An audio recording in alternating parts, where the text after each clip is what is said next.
ሰላም ጤና ይስጥልን ክቡራን የዩቲዩብ ቤተሰቦች፣ የሰዓቱን አጫጭር መረጃዎች እየቀርብ ያለው እስከ ፍጻሜው አብራችሁን ቆዩ።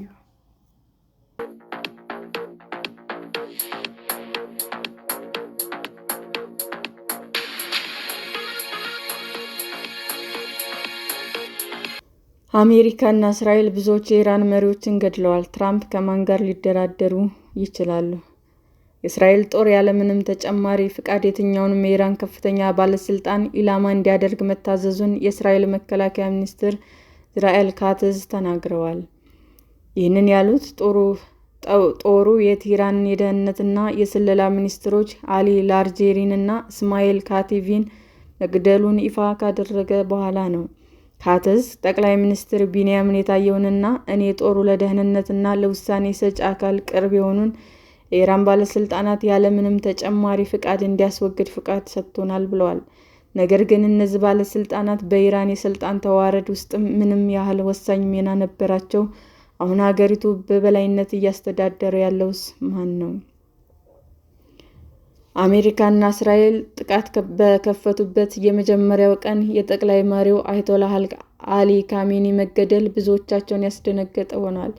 የ86 ዓመቱ አዛውንት እንደ አውሮፓውያን አቆጣጠር በ1979 የኢራን እስላማዊ ሪፐብሊክን የመሰረቱት አያቶላህ ሩሃላህ ካሜኒ ከተኩ በኋላ ለሶስት አስርት ዓመታት ያህል ሀገሪቱን መርተዋል።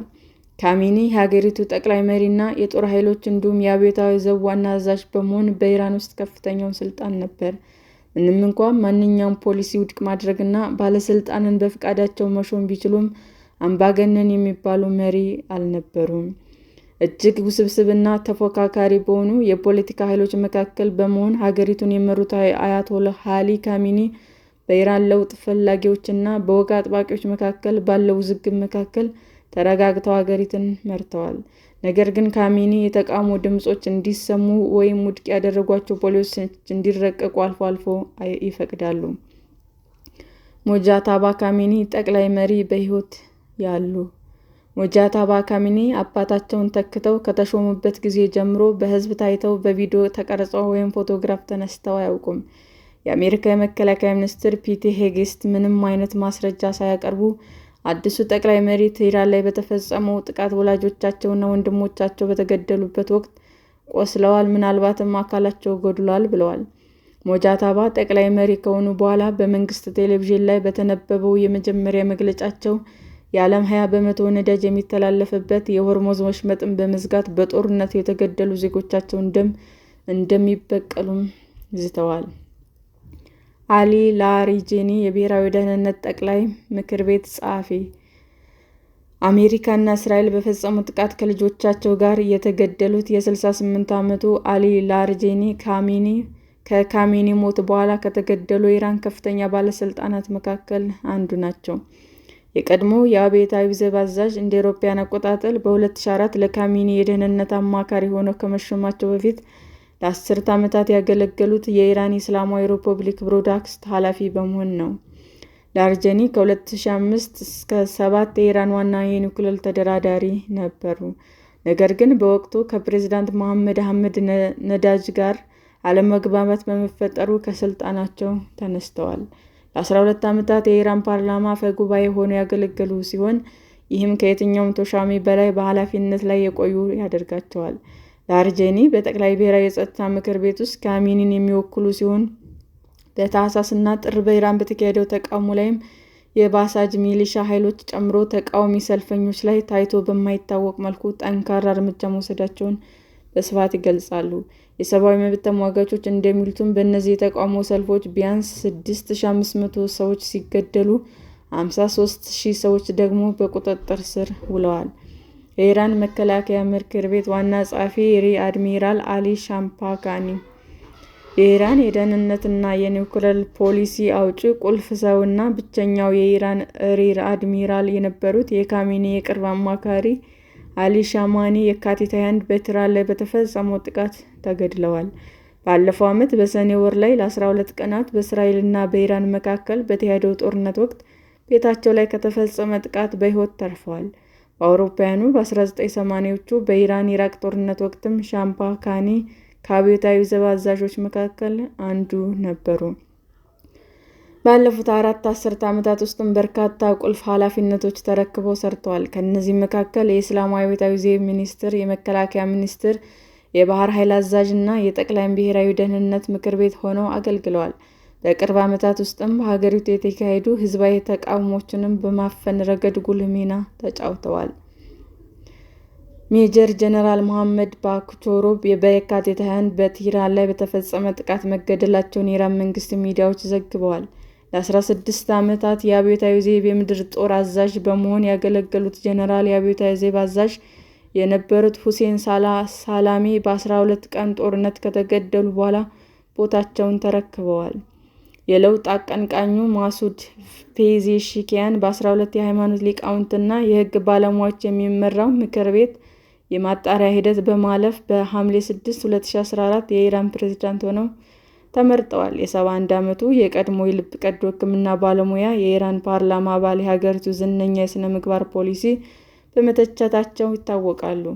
እንዲሁም ህብረትና ደህንነት ለማምጣት ኢራን ከዓለም መገለሏ እንዲያበቃ እንደሚያደርጉ ቃል ከገቡ በኋላ ትኩረት ስበዋል። መጋቢት 11 2026 ፔዜሽኪያን በኤክስ ገጻቸው ላይ ኢራን በአካባቢው ሰላም ላይ ያላትን ቁርጠኝነት አረጋግጠው ጽፈዋል። ከ5 ቀናት በኋላ ዓለም አቀፍ ማህበረሰብ ይህንን ጦርነት እንዲያወግዝ ሲሉም ጥሪ ያቀረቡ ሲሆን ወራሪዎቹም ዓለም አቀፍ ሕጎች እንዲያከብሩ እንዲያሳምን እንጠብቃለን በማለት በአሜሪካና በእስራኤል ላይ ዓለም አቀፍ ጫና እንዲደረግም ጠይቀዋል።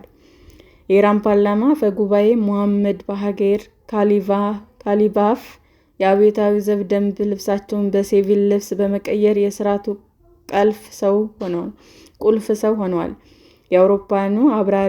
የአውሮፕላን አብራሪ የሆኑት አፈ ጉባኤ የሀገሪቱ ፕሬዝዳንት ለመሆን ብርቱ ፍላጎት ያላቸው በመሆኑ 4 ጊዜ ተወዳድረው ተሸንፈዋል። የ64 ዓመት ጋሊቫኖ አሁንም ጦርነቱን በመምራት ቁልፍ ሚና እየተጫወቱ ያሉ ይመስላል። በኢራን የኢነርጂ መሠረተ ልማት ላይ የተሰነዘሩ ጥቃቶችን ተከትሎ በኤክስ ገጻቸው ላይ ዓይን ላጠፋ ዓይን የሚለው መርህ ተግባራዊ ሆኗል፣ አዲስ የግጭት ምዕራፍ ተጀምሯል ሲሉም ጽፈዋል። ማክሰኞ መጋቢት 24 2026 ጋሊባፍ ሀገራቸው ከአሜሪካ ጋር ንግግር ስለመጀመሯ የመጡ ሪፖርቶች ተከትሎ ደግሞ ከአሜሪካ ጋር ምንም አይነት ድርድር አልተደረገም፣ የሐሰት መረጃ የፋይናንስና የነዳጅ ገበያዎች ለመቆጣጠር እንዲሁም አሜሪካና እስራኤል ከገቡበት ማጥ ለመውጣት እየተጠቀሙት ነው ሲሉ ምላሽ ሰጥተዋል።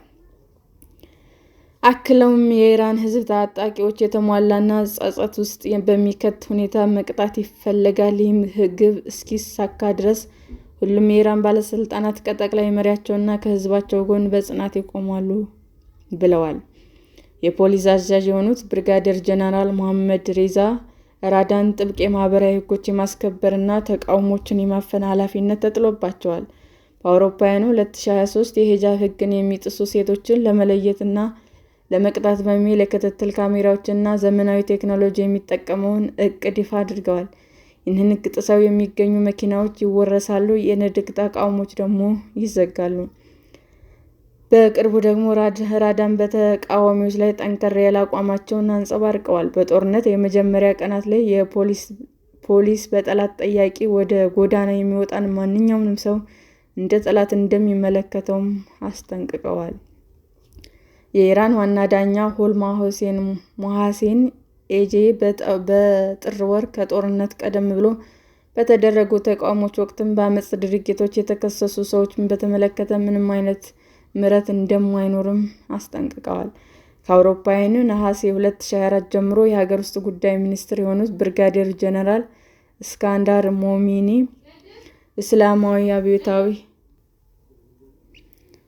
ከአውሮፓውያኑ ነሐሴ 2004 ጀምሮ የሀገር ውስጥ ጉዳይ ሚኒስትር የሆኑ ብርጋዴር ጀነራል እስካንዳር ሞሚኒ ከኢራን እስላማዊ አብዮታዊ ሪፐብሊክ ዘብ እና ከፖሊስ ዕዝ ጋር ጥብቅ ትስስር አላቸው።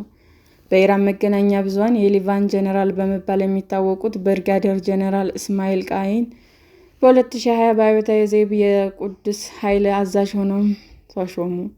በአውሮፓውያኑ 2012 አሜሪካ የገንዘብ ሚኒስቴር በመካከለኛው ምስራቅና በአፍሪካ በተለይም በጋምቢያ ለሚገኙ የቅዱስ ኃይል አባላት የገንዘብ ድጋፍ በማድረግና የጦር መሳሪያ በማቅረባቸው ማዕቀብ ጥሎባቸዋል። እስማኤል ካቴብ በ2021 በአደጋ በሞቱ የቀድሞ ፕሬዝዳንት ኢብራሂም ራኢሲ የኢራን የመከላከያ ሚኒስትር ሆነውም ተሾመዋል። አሊ ካሚኒ ጨምሮ በበርካታ ከፍተኛ የሃይማኖት መሪዎች ስርም የእስልምና ሕግ ተምረዋል። እንዲሁም በኢራን የስለላ ሚኒስቴር እና በጠቅላይ መሪው ቢሮ ውስጥም የተለያዩ ከፍተኛ ኃላፊነቶች ላይ ሰርተዋል። የሀገሪቱ ፕሬዝዳንት ፔዜሽኪያን የካታቢ ሞትን ተከትሎ ባስተላለፉት መልእክት የእስራኤል የአየር ጥቃት ኢራንን በከፍተኛ ሐዘን ውስጥ እንድትወድቅ አድርጓታልም ብለዋል። ኢራን የጦር ኃይሏን ዋና አዛዥ ሜጀር ጀነራል አብዱርሃም ሙሳቪ ባለፈው ዓመት በሰኔ ወር ሀገራቸው ከእስራኤል ጋር ባካሄደችው የ12 ቀን ጦርነት በቴህራን ላይ በተፈጸመው ጥቃት የተገደሉት ሜጀር ጀነራል መሐመድ ባጌሪን ተክተው ነበር በቦታው ተሹመዋል። የብሔራዊ ደህንነት ጠቅላይ ምክር ቤት ዋና ጸሐፊ የነበሩት የአሊ ላርጄኒ ወንድም የሆኑት ሳዲቅ ላርጄኒ የፓርላማና የሕገ መንግሥት ተቆጣጣሪ ምክር ቤት የበላይ ጠባቂ የሆነው ምክር ቤትም ሊቀመንበር ናቸው።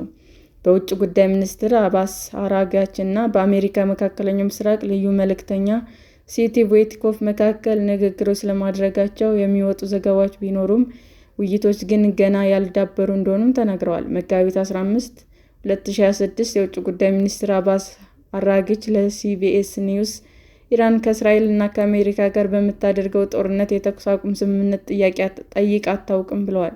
ይህ ፕሬዝዳንት ትራምፕ እና አሜሪካ የመረጡት ጦርነት ነው፣ እናም ራሳችንን የመከላከል ስራችን እንቀጥላለን ሲሉም አክለዋል።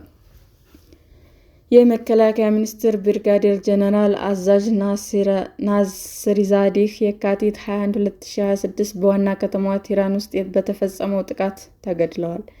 የአሜሪካ ጦር ኃይል የጋራ ዕዝ ሊቀመንበር ጀነራል ዳን ኬን የዩናይትድ ስቴትስ እና የእስራኤል ዕቅድ የኢራንን አገዛዝ ማዘናጋትና ግራ ማጋባት ነው ሲሉም ተናግረው ነበር።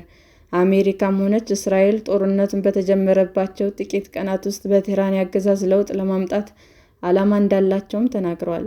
የአሜሪካው ፕሬዝዳንት ዶናልድ ትራምፕ በትሩዝ ሶሻል ገጻቸው ላይ ባጋሩት የቪዲዮ መልእክትም ኢራናዊ መንግስታችሁን ገልብጡ ሲሉም ጥሪ አቅርበዋል። ይህም የእስራኤል ጠቅላይ ሚኒስትር ቢንያሚን ኔታንያሁ የኢራንን ሕዝብ እንዲነሳ ጥሪ ካቀረቡት ጋር የተጣጣመ ነው።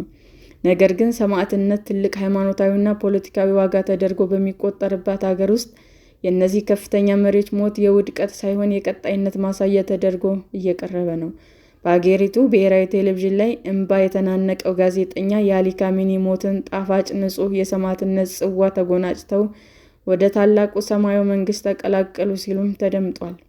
ከ2 ሳምንታት በኋላ የአሊ ላርጄኒ ሞት ሲዘገብ ደግሞ የሰማዕታት ንጹሕ ነፍስ የፈጣሪ ጻድቅ አገልጋይ ሰማዕት ዶክተር አሊ ላርጄኒ ንጹሕ ነፍስ ተቀበሉ ለኢራን እድገትና ለእስላማዊ አብዮት የዕድሜ ልክ ትግል ካደረጉ በኋላ በመጨረሻም የረዥም ጊዜ ምኞታቸውን አሳክተዋል፣ መልእክታዊን ጥሪ ተቀብለዋል። እናም በአገልግሎት ሸለቆ ውስጥም የሰማዕትነት ጣፋጭ ጸጋ በክብር አግኝተዋል ብለዋል።